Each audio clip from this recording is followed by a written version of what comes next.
ঢাকার ব্যস্ততম সড়কগুলোতে প্রতিদিনই চলছে দখল আর উচ্ছেদের এক অদ্ভুত চক্র।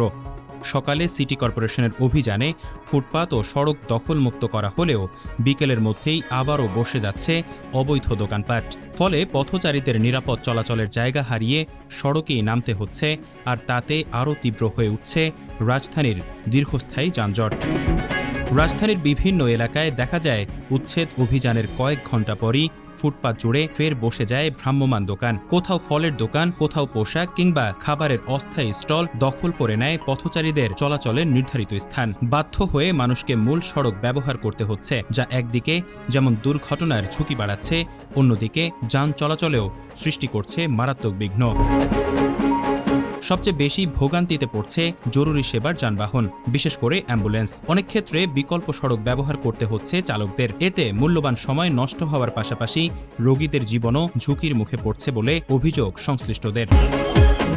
এ বিষয়ে রমনা জোনের গোলাপশাহ মাজার মোড় ট্রাফিক বক্সের ট্রাফিক ইন্সপেক্টর মোহাম্মদ শওকত হোসেন জানান, তাদেরকে সরাই দেই যেন তারা রাস্তার মধ্যে চলে না আসে, যান চলাচলে যেন বিঘ্ন না ঘটে। আমরা প্রতিনিয়ত আমরা যানজট নিরসনের পাশাপাশি এগুলোও করে থাকি। তাদেরকে আমরা প্রতিনিয়ত সতর্ক করি, ওয়ার্নিং দেই, কথা না শুনলে আবার চাপায়ে দেই, সরে যেতে বাধ্য করি। এটার জন্য যা করা লাগে তাই করি।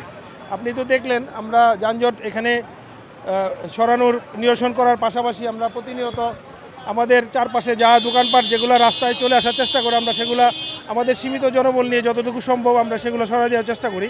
এবং এইমাত্র তাই করলাম। দেখলেন আমরা অল্প কয়েকজন পুলিশ সদস্য এই নিয়ে যতটুকু সম্ভব আমাদের পক্ষে আমরা এটা করে মোটামুটি এখন আবার ক্লিয়ার হয়েছে।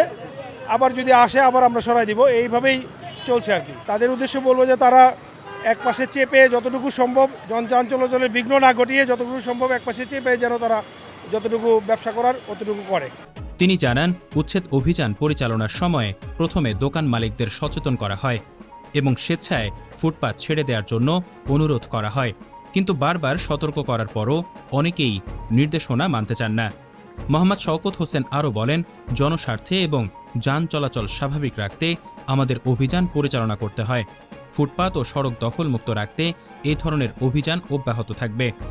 নগর পরিকল্পনাবিদদের মতে শুধু উচ্ছেদ অভিযান নয়, ফুটপাত ব্যবস্থাপনায় দীর্ঘমেয়াদী পরিকল্পনা নিয়মিত জরুরি এবং বিকল্প পুনর্বাসনের উদ্যোগ ছাড়া এই সমস্যার স্থায়ী সমাধান সম্ভব নয়। অন্যথায় রাজধানীবাসীকে প্রতিদিনই একই চিত্রের মুখোমুখি হতে হবে, যেখানে সকালে দখলমুক্ত হলেও বিকেলে আবারও হারিয়ে যায় পথচারীদের অধিকার। শাহ মনির, অগ্রযাত্রা প্রতিদিন, ঢাকা।